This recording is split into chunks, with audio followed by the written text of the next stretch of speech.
बात नहीं करना।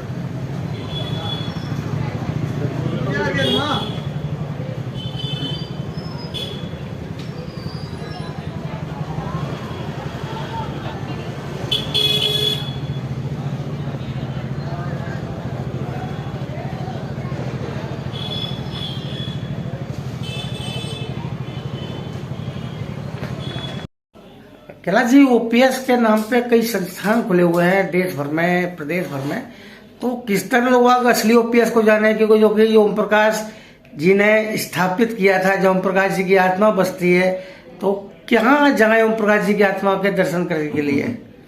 ओपीएस ज्वेल्स जो है नेहरू पैलेस, क्योंकि मैं ओम प्रकाश पिताजी का अपना जो है बड़ा पुत्र होने के नाते जो है ये मेरा अधिकारी था, और ये उन्होंने जो है मुझे ही दिया ओपीएस ज्वेल्स जो है ये नाम जो है, और ओपीएस ज्वेल्स ही हमारा ओरिजिनल ये है, ओपीएस ज्वेल्स है हमारा।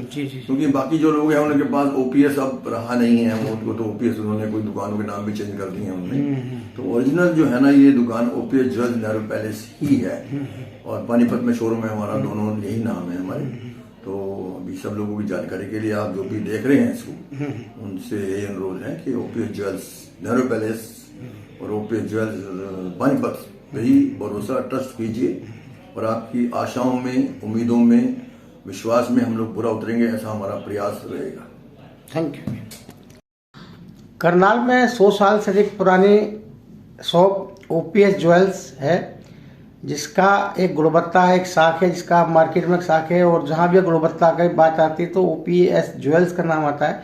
और इसके संस्थापक और फाउंडर के साथ साथ इसके संचालक कैलाश गुप्ता जी हैं, कैलाशन गुप्ता जी, जो किसी परिचय के मोहताज नहीं है, जिन्होंने ज्वेलरी के क्षेत्र में एक नया कीर्तिमान स्थापित किया है। तो आइए उनसे बात करते हैं। गुप्ता जी, आपका बहुत बहुत स्वागत है। धन्यवाद जी। थोड़ा बताइए किस तरह आपका सफर शुरू हुआ और क्या आपका वो है? हमारा सफर तो हमारे पिताजी ने स्टार्ट किया था, और पहले हम सराफा बाजार में बैठते थे, वहाँ से हमारा सफ़र स्टार्ट हुआ ये ज्वेलरी के बिजनेस का। जी। और उससे बढ़ते बढ़ते जैसे उन्होंने जितना उस समय का वातावरण था उसके हिसाब से उन्होंने काम किया, फिर वातावरण ने जैसे जैसे डिमांड की उसके हिसाब से उसको प्रोफेशन को चेंज करना पड़ा।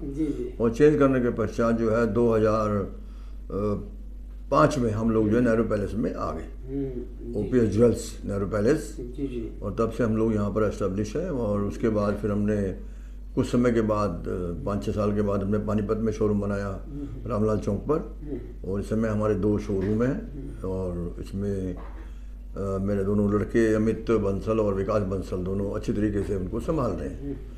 हमारा मुख्य जो उद्देश्य है, वो जो ध्यान हमारा रहता है वो गुणवत्ता पर रहता है कि प्योरिटी जो है ना, प्योरिटी और उसकी क्वांटिटी दोनों पूरी होनी चाहिए। किसी भी कस्टमर को किसी प्रकार का भी धोखा नहीं होना चाहिए, ऐसा हमारा प्रयास रहता है। और जहाँ तक नए नए डिज़ाइंस की बात है, जो वक्त के साथ परिवर्तित होता रहता है, उसमें भी हम लोग पूरी शिद्दत से हम लोग जो है कार्य करते हैं। और हमारा बिल्कुल ध्यान जो है ज्वेलरी के रेट पर, इसके बाद डायमंड्स पर, डायमंड भी जो है लोगों को बहुत रिजनेबल रेट्स पर मिलना चाहिए, क्योंकि आज की तारीख में ऑप्शन बहुत हैं। लोग कहते हैं 10% वहाँ डिस्काउंट कर देंगे, 5% वहाँ डिस्काउंट कर देंगे। अब देखा जाए तो वो मार्जिन में से डिस्काउंट नहीं होता, वो तो रेट से इतने एस्केलेट्स होते हैं, रेट से इतने बढ़े हुए होते हैं कि उसी में से वो डिस्काउंट दिखाते हैं। लेबर में डिस्काउंट कर दिया, वो कर दिया। देखा जाए कस्टमर को तो वही चीज़ पड़ती है जो उनके एमआरपी या जो भी उनकी सेल प्राइस होती है, उसी के ऊपर उनकी चीज़ पड़ती है वो। लेकिन कस्टमर को थोड़ा इंसेंटिव बताने के लिए ऐसा करना पड़ता है सभी दुकानदार। जैसे मतलब देखा जाए तो आपकी यहाँ मतलब ये छत के नीचे सारा सामान है ग्राहक की पसंद का, चाहे 55 का हो, चाहे 55 का हो, चाहे नववधु हो, चाहे किसी भी तरह का डिमांड हो, तो आपके यहाँ एक छत के लिए सारी डिमांड मौजूद है। तो किस तरह का आप, कितनी क्वालिटीज़ आपको, कितनी डिज़ाइनें आपके होंगी लगभग अगर देखा जाए तो?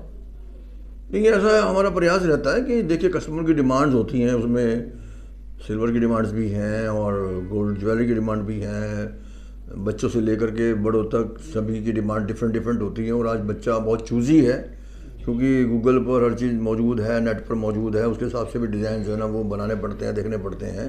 तो आज आपको हर समय अपडेट रहना पड़ता है।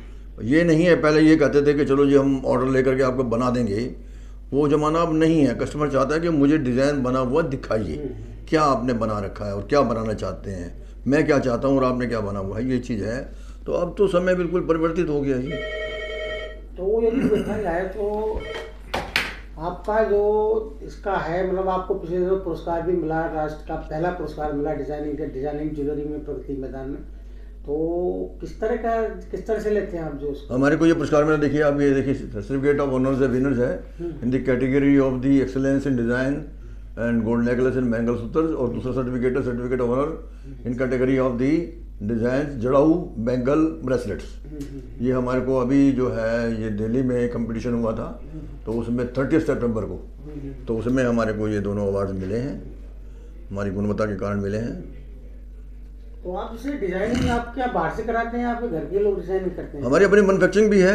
अच्छा। हमारी अपनी फैक्ट्री है, उसमें हम डिजाइनिंग बनाते हैं जी। और लेटेस्ट बनाते हैं, देखते हैं। और आज जो ट्रेंड है वो है कि लोग लाइट ज्वेलरी भी पसंद करते हैं, क्योंकि महंगाई होने के कारण जैसे गोल्ड के रेट बढ़ रहे हैं तो परचेजिंग पावर भी लोगों की कम होती जा रही है। तो उसके हिसाब से लोग चाहते हैं कि भी हमें अच्छी चीज़ जो ना थोड़े पैसों में मिल जाए, तो वज़न कम होना चाहिए उसका, लेकिन चीज़ की प्योरिटी में फ़र्क नहीं आना चाहिए। तो उस ओर भी हमारा प्रयास रहता है कि हम चीज़ अच्छी दें और जो है प्योरिटी पूरी हो, ऐसा हमारा प्रयास रहता है। गुप्ता जी, देखा जाए तो इस बार एक नया देखने को मिला, नया दृश्य स्थापित हुआ कि खिलौनों की तरह ज्वेलरी बिकने लगी। लोगों ने इंक्रोचमेंट कर लिया, सड़क पे खड़े होकर यही सराफे बाजार में हालात है, यही यहाँ नेहरू पैलेस में हालात है, यही कुंजपुरा रोड पे हालात है। मतलब ये हुआ कि ज्वेलरी पहले एक साख के आधार पर चलती थी, अभी वो डिमांड हो गई, लोग बाहर खड़े होकर बुलाने लगे, ग्राहकों को बुलाने लगे, छोटी वो कर दी। तो क्या मानते हैं इससे, मतलब कहीं ना गरिमा में फर्क नहीं पड़ा, ज्वेलरी से गरिमा जो थी? ये बड़े दुर्भाग्यपूर्ण बात है, दुर्भाग्यपूर्ण बात है, क्योंकि ज्वेलरी की ट्रेड जो है सब ट्रेडों में सबसे सर्वोत्तम ट्रेड मानी जाती थी। सबसे उत्तम व्यापार जो है वो ज्वेलरी का है, मध्यम कपड़े का कहते थे, और जो था वो उसको कहते थे किराने का व्यापार कहते थे, ऐसा सुनने में आ रहा है। मतलब ये दुर्भाग्य है कि लोग जो है अपनी ट्रेड की शाख को कैसे कम करने के लिए कहाँ तक जा रहे हैं कि गली में छापा लगा करके उनको ज्वेलरी बेचनी पड़ रही है, मूर्ति बेचनी पड़ रही है या और चीज़ बेचनी पड़ रही है, और जिसकी गुणवत्ता का कोई हिसाब किताब नहीं है। मतलब मैं तो बड़े आश्चर्य की बात है कि किस तरीके से वो क्या सोच करके बैठे हुए हैं। भगवान उनको सद्बुद्धि दे, क्योंकि ट्रेड की गरिमा को मेंटेन करना चाहिए। गुप्ता जी, इससे देखा जाए कि सस्ते के नाम पे लोग भिड़ रहे हैं, लोग मतलब चांदी के नाम पे गिलेट के सामान बेच रहे हैं, सस्ते के नाम पे वो भिड़ने का मतलब ग्राहकों के साथ मजाक हो रहा है। और देखा जाता है कि चांदी के नाम पे गिलेट काफ़ी बिक रहा है, सिक्कों के नाम पे लोगों के साथ धोखाधड़ी हो रही है। आप जैसी दुकानों पे हॉलमार्क होता है, हॉलमार्क का सिक्का देते हैं आप लोग, अपनी दुकान की साख होती है, लेकिन और जगह देखिए आप तो सिक्के के नाम पे 500 का भी सिक्का, 400 का सिक्का, मतलब लोगों को निरी गलत दे रहे हैं। तो उसको लेकर आप क्या कहेंगे, लोग किस तरह सावधान, लोग किस तरह चूज करके ज्वेलर्स पर जाएं जहाँ की उसके साथ धोखा नहीं हो? देखो जी, वैसे तो लोग जो ना खुद ही बहुत इस समय में सब एजुकेटेड हो गए हैं, और वो ऐसी दुकानों पे नहीं जाते हैं जहाँ पर उनको लगता है कि भाई इनकी गुणवत्ता में अंतर होगा। इसमें कोई संदेह नहीं, जो बात आपने कही है कि भाई सस्ता बेचते हैं, क्योंकि वो चांदी के रेट से भी सस्ता बेचते हैं। आश्चर्य की बात तो ये है कि जो भी अब 100% चांदी की अगर कोई चीज़ बनी है या सोने की बनी है तो उसके ऊपर उसका मेकिंग तो लगेगा ही लगेगा, और वो उससे महंगी हो ही होएगी, वो तो इसमें तो कोई संदेह नहीं है।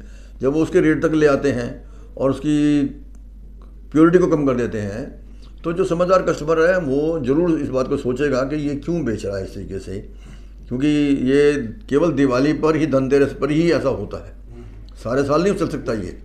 धनतेरस पर क्यों हर सोचते कि देख बस ले लो ले लो ले लो, लेकिन जो अच्छे लोग हैं वो अच्छी दुकान से ही लेते हैं। उनको पता है कि भाई यहाँ पर प्योरिटी पूरी मिलेगी। जैसे हमारे यहाँ आपको आएंगे तो गोल्ड की भी 100% है और सिल्वर की भी 100% है। हर ज्वेलरी में सिल्वर हो या गोल्ड हो, 100% प्योरिटी वाला हॉलमार्क वाला माल मिलेगा गोल्ड में, और सिल्वर में 100% प्योरिटी वाला माल मिलेगा सिल्वर। धनतेरस को लेकर क्या रुझान मार्केट में दिख रहा है आपको? हाँ जी, धनतेरस को लेकर कैसा रुझान है मार्केट में? धनतेरस को लेकर के अभी तक तो ऐसा रुझान कोई था नहीं। देखो जी, आज रुझान बन जाएगा, क्योंकि आज धनतेरस है तो हर आदमी चाहता है कि भाई आज शुभ दिन है, लक्ष्मी का दिन है, धन्वंतरी जी का दिन है, तो इसलिए कुछ ना कुछ तो परचेज किया जाए, घर में लाया जाए, कुछ चांदी को सोने के रूप में, कोई लोग तो बर्तन भी लेना पसंद करते हैं, कोई डिफरेंट टीम में इन्वेस्ट करना चाहते हैं, तो इसलिए कोई ना कुछ छोटी मोटी, जैसे मान लो किसी को छोटा सिक्का लेना है, 10 ग्राम का सिक्का लेना है चांदी का, तो वो लोग पसंद करते हैं कि भाई कुछ ना कुछ लेके जाए, शुभ मानते हैं हमारे संस्कृति के हिसाब से, तो इसलिए लोग लेते हैं इसको जी। गुप्ता जी, आप साथ में धन्वंतरी भी हैं, धन्वंतरी के रूप में सेवा कर रहे हैं समाज की, महावीर श्री महावीर दल के रूप में, महावीर दल के एक प्रधान के रूप में आपका बड़ा कार्यकाल रहा है, तो क्या आप लोगों को कहना चाहेंगे महावीर दल को लेकर और अपने इस व्यवसाय को लेकर? मैं तो ये समझता हूँ जीवन में जी कि हमें भगवान ने पहले मनुष्य बना के भेजा है और हमें मनुष्यता का व्यवहार करना चाहिए, क्योंकि ये हमारे लिए बड़ी सौभाग्य की बात है कि भगवान ने हमें इंसान बना कर भेजा, और इंसान का जीवन जो है वो हर योनि में हर एक को नहीं मिल पाता है, तो हमारा प्रयास होना चाहिए हम कुछ भी काम करें। काम तो वो तो प्रारब्ध से मिल रहा है हमारे को, कोई उसमें कोई विशेषता ऐसी नहीं है जो प्रभु ने दी है, वो तो जो हम पिछले जन्मों में कर्म करके आए हैं उसके हिसाब से हमको व्यवसाय मिले हैं। लेकिन अब उस व्यवसाय में हमारी कितनी मतलब तन्मयता होनी चाहिए, कितनी सत्यता होनी चाहिए, प्रामाणिकता होनी चाहिए, ये हमारे पे डिपेंड करता है। ये मेरा कर्म है और मुझे अपना कर्म अच्छा करना चाहिए। अगर मुझे आगे भी जन्म लेना है, अच्छा जन्म लेना है, मुझे मैं चाहता हूँ कि मेरी प्रमोशन हो, इससे भी ज़्यादा मेरी प्रमोशन हो, तो मुझे इस जीवन में अच्छे कर्म करने पड़ेंगे। और जहाँ तक महावीर की आपने बात की, वो सेवा का क्षेत्र है, लोगों के लिए बना है, लोगों के लिए है, तो वहाँ पर भी मेरा तो प्रयास ये रहता है कि भी हर आदमी जो है ना, बिना पैसे के, कोई आदमी ऐसा ना हो कि जिसको पैसे के बिना उसका इलाज से वंचित हो जाए। ठीक है, हम लोग पैसे डिस्काउंट्स कर देते हैं, बहुत कम पैसों में इलाज भी कर देते हैं, लेकिन अगर किसी के पास बिल्कुल पैसे नहीं है तो मेरा प्रयास ये रहता है कि उसका इलाज अवश्य होना चाहिए, क्योंकि हमारी जिम्मेवारी है, बिना पैसे किसी की हमारी जिम्मेवारी है उसको इलाज कराने के देने की। जीना मरना भगवान के हाथ है, हमारा हाथ नहीं है, लेकिन उसका सहयोग करना, उसके लिए प्रयास करना, ये हमारा कर्तव्य बन जाता है। दिवाली को लेकर नगरवासियों को, देशवासियों को, सबको धनतेरस की बहुत बहुत शुभकामनाएं। आज धन्वंतरी दिवस भी है और आज यम दिवक का भी है, उत्सव है।